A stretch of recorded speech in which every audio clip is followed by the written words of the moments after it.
Hello everyone, welcome back to another episode of Technologyglance. Today in this video, I'm going to guide you through how you can disable suggested keywords on TikTok. So let's get started. Firstly, open TikTok app in your device. Then tap on your profile icon if you haven't. Next tap on three lines icon.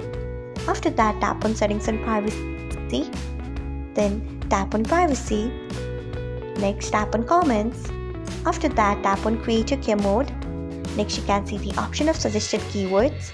Turn off it by tapping on it.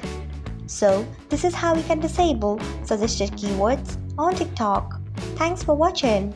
If you found this guide helpful, we would love it if you hit the thumbs up button below.